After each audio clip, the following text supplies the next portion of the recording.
Assalamualaikum warahmatullahi wabarakatuh. Apa kabar teman-teman, sobat-sobat semuanya? Mari kita lanjutkan saja ceritanya. Bab 2493. Selanjutnya, Tuan Mengxian, kami, para prajurit Tiongkok kuno, semuanya adalah praktisi. Alasan mengapa aku berumur panjang dan raut wajahku tidak berubah sampai sekarang adalah karena aku seorang prajurit kuno. Setelah mendengar apa yang dikatakan Sanxing, Zhou bertanya dengan ragu-ragu, "Kalau begitu, apakah kamu sangat kuat di Tiongkok?" Ketika Sanxing melihat mata Zhou yang menunjukkan ekspresi seperti seorang gadis penggemar kecil, dia tampak seperti remaja lagi, dan berkata kepada Zhou sambil tersenyum, "Hapus tanda tanya di akhir. Melihat seluruh Tiongkok, dalam hal kekuatan pribadi saja, tidak lebih dari 3 atau 5 prajurit kuno di dunia yang lebih kuat dariku."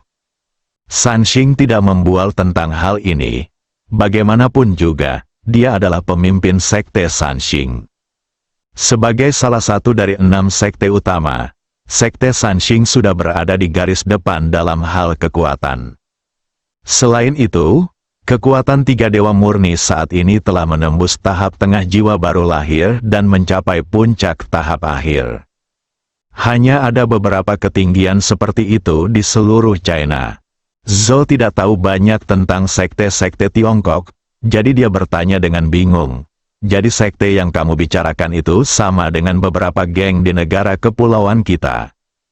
Sanxing menggelengkan kepalanya dan berkata, "Tidak. Sekte Tiongkok kita." Selama 1 jam berikutnya, Sanxing dengan hati-hati memberitahu Zhou tentang beberapa situasi di sekte Sanxing. Sejauh ini, Zhou juga memperoleh pemahaman lebih dalam tentang Sanxing Men. Pada saat yang sama, dia juga yakin bahwa Mamiko tidak menipunya. Bersemangat, Zhou bahkan mulai berpikir dalam hatinya, jika dia menjadi istri dari Master Sekte Sanxing di depannya, maka di masa depan, ketika Master Sekte Sanxing meninggal, apakah dia akan mampu mengendalikan sekte tersebut? Jika dia bisa menjadi pemimpin Sekte Sanxing, bukankah seluruh aset Sekte Sanxing yang jumlahnya miliaran akan jatuh ke tangannya? Berpikir seperti ini, Zhou mengambil inisiatif untuk bergerak lebih dekat ke Sanxing. Kemudian dia tersedak dan berkata kepada Sanxing, "Tuan tua, bisakah Anda memberitahu saya mengapa Anda harus bersikap baik kepada saya?" Sanxing menunjukkan senyum pahit di wajahnya. Setelah melihat Zhou mengambil inisiatif untuk melemparkan dirinya ke dalam pelukannya, dia mulai memiliki keraguan di dalam hatinya. Ya, sekarang usianya hampir 100 tahun. Jika dia bersama Zhou, bagaimana murid-murid sekte Sanxing akan memandangnya? Di samping itu, bagaimana seharusnya para pemimpin sekte lain memandangnya? Di samping itu, akankah Zhou benar-benar memilih untuk menikah denganku? Sambil berpikir seperti ini, Sanxing dengan lembut mendorong Zhou menjauh dari pelukannya, dan bertanya dengan suara rendah, "Nona Zhou, apakah Anda punya tunangan?" Zhou jelas tidak begitu mengerti kata tunangan. Dia bertanya, "Tunangan, Pak Tua? Apa maksudmu dengan tunangan?"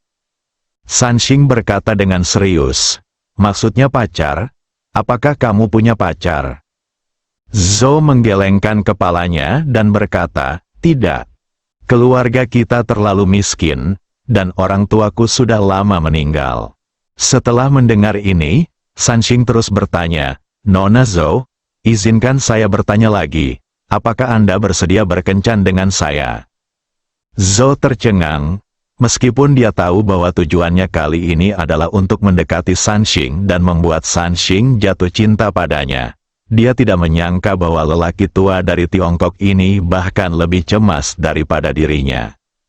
Setelah melihat tampilan yang berapi-api di mata Sanxing, Zhou menekan kegembiraannya dan bertanya, "Saya harus bertanya kepada Anda, Tuan Lama, apakah Anda bersedia berkencan dengan saya? Langit telah secara tidak sengaja mengirimmu. Bagaimana aku bisa memilih untuk pergi dengan mudah?" Di kamar saat ini, berbicara tentang Li Fugui. Meskipun dia sekarang berada di Gunung Qiongshi bersama San Chun Zushi, Mei Jizi, dan Liu Xia, dia tahu semua yang terjadi di Hotel Dongjing. Setelah merasa bahwa San Xing akan dijatuhkan oleh Zhou, Li Fugui mengirim pesan teks lagi kepada Mamiko, bertanya, bagaimana perkembangannya. Li Fugui segera mendapat balasan, semuanya berjalan lancar. Keduanya telah berbicara sendiri di ruangan itu selama hampir 1 jam. Li Fugui memerintahkan, sudah waktunya orang berikutnya naik ke panggung. Setelah Mamiko membalas dengan 2 kata, dia datang ke kamar Suster Ming lagi. Ketuk pintu dan masuk. Setelah melihat Suster Ming langsung melihat isi pikiran Mamiko. Senyum cerah muncul di wajahnya, dan dia berdiri dan berjalan menuju kamar tempat Kui Piao berada. Setelah memasuki ruangan, Saudari Ming tersenyum pada Kui Sao dan berkata, Tuan Kui Sao, apakah Fugui telah mengatur sesuatu untukmu? Kui Sao mengangguk dan bertanya sambil tersenyum, apakah sekarang sudah waktunya? Saudari Ming mengangguk dan berkata, ya. Kui Sao kemudian berdiri dan segera datang ke ruangan tempat Tuan Meng Tian berada. Keduanya bertemu dan bertukar sapa sebentar.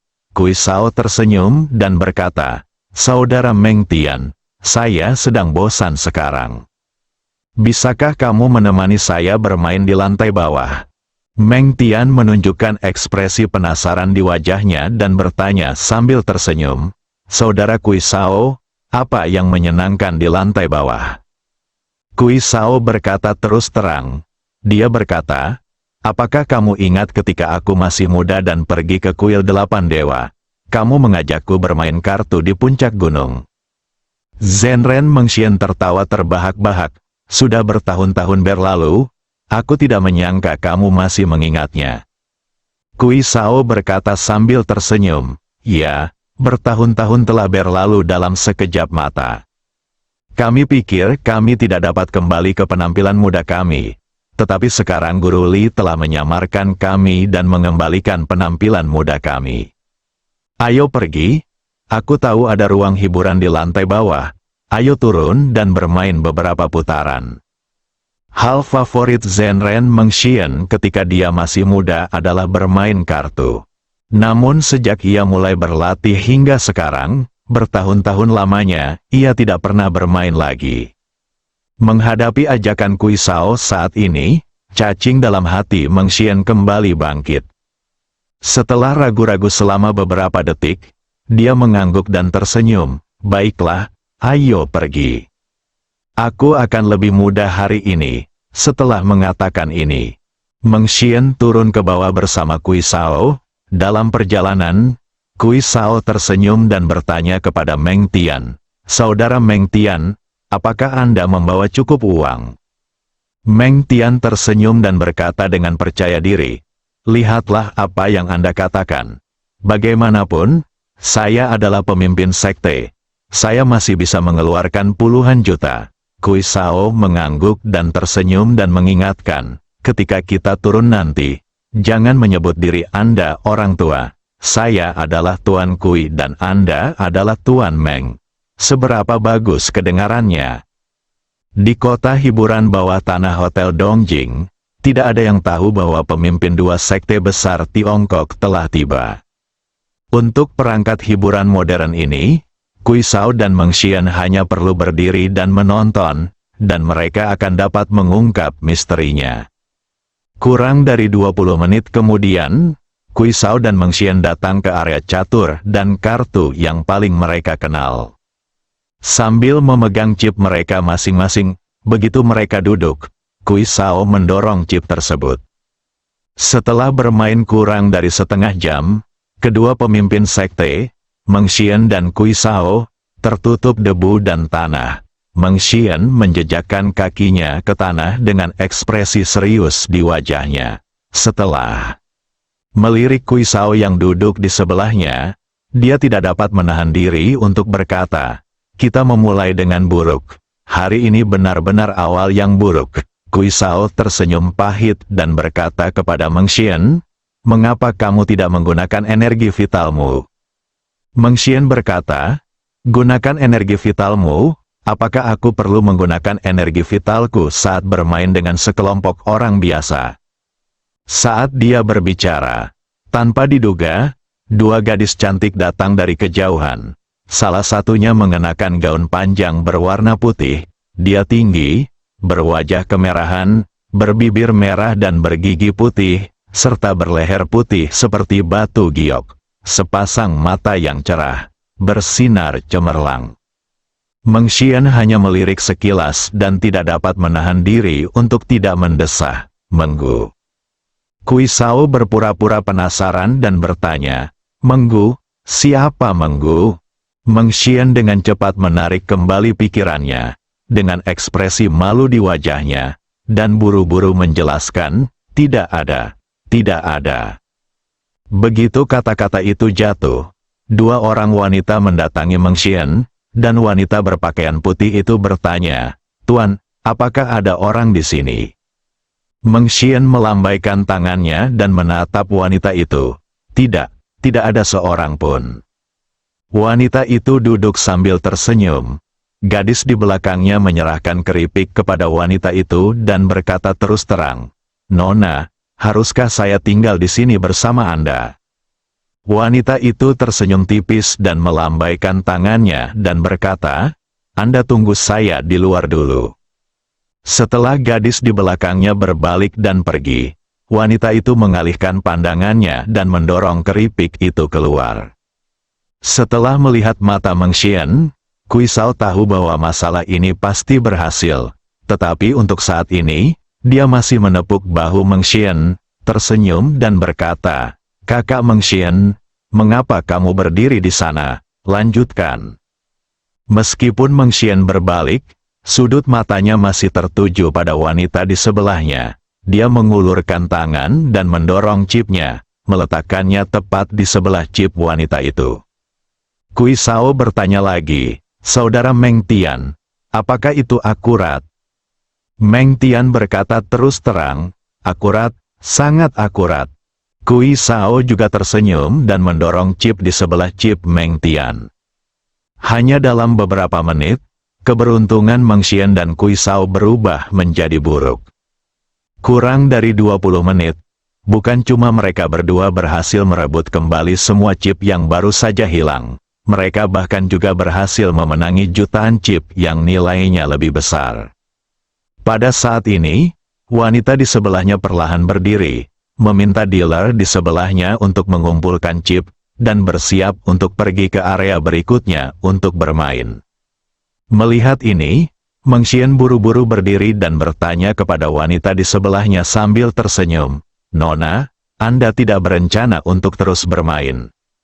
Wanita itu tersenyum dan berkata, "Tuan, saya berencana untuk pergi ke samping." Setelah mengatakan ini, wanita itu berbalik dan pergi.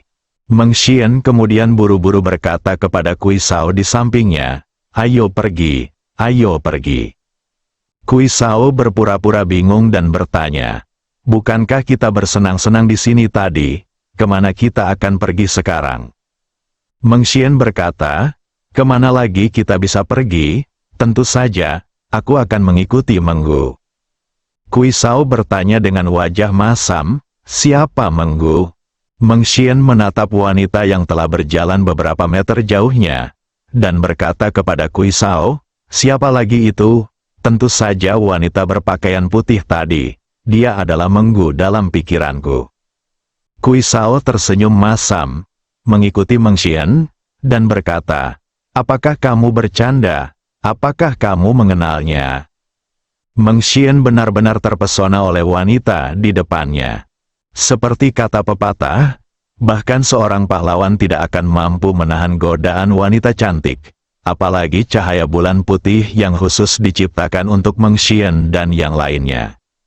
Meskipun mereka adalah pemimpin sekte dan memiliki tingkat kultivasi yang sangat tinggi, pikiran mereka masih merupakan pikiran orang biasa, dan hasrat seksual mereka secara alami tidak terputus. "Aku kenal dia, kata Meng Xian tanpa sadar sambil mengejarnya. Kui Sao hampir tertawa terbahak-bahak hingga menjadi gila. Namun, dia masih memasang wajah serius dan bertanya, "Karena kamu mengenalnya, katakan saja, siapa namanya?" Meng Xian berkata, "Bukankah aku sudah memberitahumu, namanya Menggu?" Kui Sao langsung meraih Meng Xian dan berkata, "Kakak, ada apa? Apa kamu gila? Jangan lupa bahwa kamu adalah pemimpin kuil 8 dewa. Kamu baru saja melihat seorang gadis, kamu mengejarnya seperti ini." Tanpa menunggu Kui Sao selesai berbicara, Meng Xian berkata, "Kakak Kui Sao, ada beberapa hal yang tidak kamu mengerti. Meskipun aku adalah pemimpinnya, aku juga seorang pria." Melihat ekspresi di wajah Meng Xian, Kui Sao berpura-pura terkejut dan bertanya, "Tunggu, kamu tidak berencana untuk mengejar gadis ini, kan?" Meng Xian berkata dengan nada yang tampak benar, "Lalu kenapa? Apakah itu tidak mungkin?" Kui Sao yakin, dia juga tidak menyangka Meng Xian begitu gila. Terkejut, Kui Sao berkata tanpa daya, "Kakak, berapa umurmu sekarang? Berapa umurku? Dan berapa umur gadis di depanku?" Meng Tian langsung menyela Kui Sao, dan berkata dengan percaya diri, "Apa pentingnya berapa umurmu? Seperti yang baru saja kau katakan, aku adalah pemimpin kuil 8 dewa, dengan ribuan murid dan triliunan kekayaan. Belum lagi hal lainnya. Jika aku meminta salah satu keluarga yang dibina oleh kuil 8 dewa selama bertahun-tahun untuk maju, gadis di depanku hanya bisa mengagumi mereka, kan? Juga, aku sedang bermain dengan ponsel baru yang dibeli oleh tetua Tieguai tadi siang. Ada pepatah yang sangat bagus, seperti kata pepatah, cinta tidak mengenal usia. Kakak Kui Sao, jangan pengaruhi aku. Aku akan memberimu chip ini sekarang. Kalau tidak, kau bisa kembali dulu." Kui Sao tercengang. Pada saat yang sama, dia juga sangat mengagumi metode Li Fugui. Anak baik, mungkin tidak banyak orang di dunia ini yang dapat melakukan jebakan kecantikan dengan sangat terampil. Sambil memikirkan hal ini dalam benakku, Kui Sao berpura-pura serius dan berkata kepada Meng Tian, "Saudara Meng Tian, saya tidak mengatakan hal buruk tentang Anda. Tetapi saya jamin Anda tidak akan bisa mendapatkan gadis ini hari ini." Meng Tian mendengar ini dan berkata dengan sedikit bangga, "Omong kosong, jika saya tidak bisa mendapatkan gadis ini, maka saya akan menyerahkan posisi pemimpin kuil 8 dewa kepada Anda." Dalam pandangan Meng Tian, dia adalah pemimpin kuil 8 dewa dan memiliki status tertinggi. Meskipun wanita di depannya tampak memancarkan temperamen yang mulia, dia jauh lebih rendah daripadanya. Memikirkan hal ini, untuk memastikan tingkat keberhasilannya dalam mengejar gadis ini mencapai 100%, Meng Xian hanya menelepon Zhongli, sesepuh kuil 8 dewa. Setelah panggilan tersambung, Meng Tian berkata kepadanya kata demi kata, "Zhongli, dengarkan baik-baik sekarang. Segera transfer 500 juta kepadaku." Bersambung.